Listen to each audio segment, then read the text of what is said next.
എല്ലാവർക്കും air taste ബഡ്സിൻ്റെ പുതിയൊരു വീഡിയോയിലേക്ക് സ്വാഗതം. അപ്പോൾ ഞാൻ ഇന്ന് വളരെ എളുപ്പത്തിൽ ഉണ്ടാക്കാവുന്ന വളരെ ടേസ്റ്റി ആയിട്ടുള്ള ഒരു നെയ്പായസം വീഡിയോ ആയിട്ടാണ് വന്നിരിക്കുന്നത്. അപ്പോൾ നെയ്പായസം എന്ന് പറയുമ്പോൾ പെട്ടെന്ന് രണ്ട് ഓർമ്മകളാണ് എൻ്റെ മുന്നിലേക്ക് വരുന്നത്.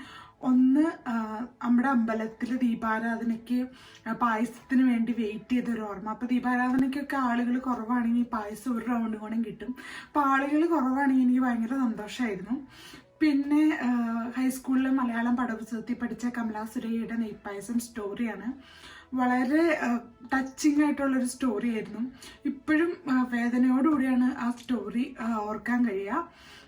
അപ്പം നമുക്ക് ഇപ്പം ദീപാവലിയാണ്, വേദനയുള്ള ഓർമ്മകളൊന്നും ഓർക്കണ്ട, സന്തോഷിക്കേണ്ട ടൈമാണ്. അപ്പം എല്ലാവരുടെ ജീവിതത്തിലും എല്ലാവിധ നന്മകളും ഐശ്വര്യവും സന്തോഷവും വന്നു ചേരട്ടെ, എല്ലാവരുടെ ജീവിതത്തിലും പ്രകാശം നിറയട്ടെ എന്ന് ആശംസിച്ചുകൊണ്ട് നമുക്ക് ഇന്നത്തെ വീഡിയോ തുടങ്ങാം. അപ്പോൾ ഒട്ടും താമസിക്കേണ്ട, നമുക്ക് എങ്ങനെയാണ് അടിപൊളി നെയ്പായസം ഉണ്ടാക്കാൻ നോക്കാം.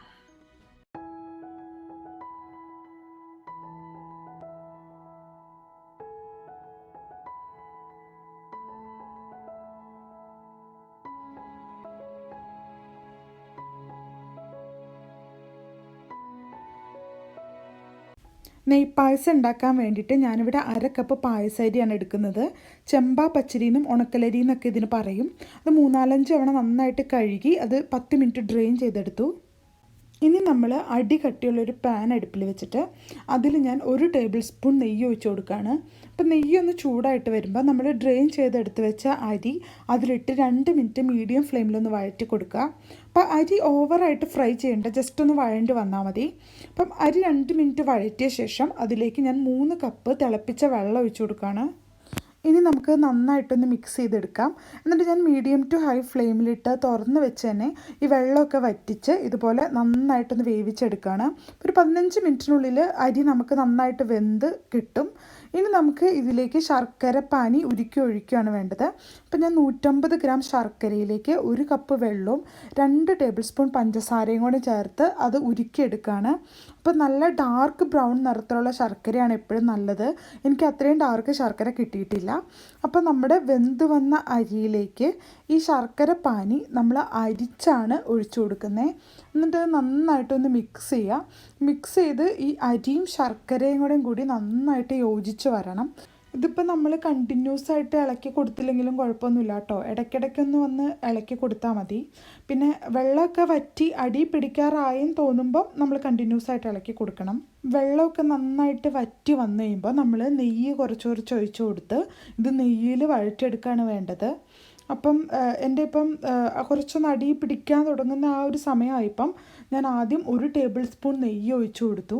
എന്നിട്ടത് നെയ്യിൽ ലോ ഫ്ലെയിമിലിട്ടിട്ട് ഒന്ന് വഴറ്റിയെടുക്കുകയാണ്. അപ്പം നെയ്യൊക്കെ ഇപ്പോൾ എല്ലാവർക്കും ഒരുപാട് നെയ്യ് ഉപയോഗിക്കാൻ താല്പര്യം ഉണ്ടാവില്ല. അപ്പം അങ്ങനെയുള്ളവർ 1 ടേബിൾ സ്പൂൺ നെയ്യ് ഒഴിച്ചത് വഴറ്റിയെടുത്താൽ മതി. അപ്പം നെയ്പായസം എന്ന് പറയുമ്പോൾ അതിൻ്റെ ടേസ്റ്റ് തന്നെ അത് നെയ്യിൽ വഴണ്ടി വരുന്ന ആ ഒരു ടേസ്റ്റാണ്. അപ്പം അതുകൊണ്ട് ഞാനിവിടെ 3 ടേബിൾ സ്പൂൺ നെയ്യ് ഒഴിച്ച് കൊടുക്കുന്നുണ്ട്. 1 ടേബിൾ സ്പൂൺ നെയ്യ് ഒഴിച്ച് കൊടുത്ത് വഴറ്റി അത് അടി പിടിക്കാൻ തുടങ്ങുമ്പം 1 ടേബിൾ സ്പൂണും കൂടി ഒഴിച്ചു കൊടുക്കും. അങ്ങനെ ഇടവിട്ട് മൊത്തം 3 ടേബിൾ സ്പൂൺ നെയ്യാണ് ഒഴിച്ചു കൊടുക്കുന്നത്. ലോ ഫ്ലെയിമിൽ നെയ്യിൽ കിടന്ന് വഴണ്ട് നമ്മുടെ അടിപൊളി നെയ്പായസം ഇവിടെ റെഡി ആയി കഴിഞ്ഞു.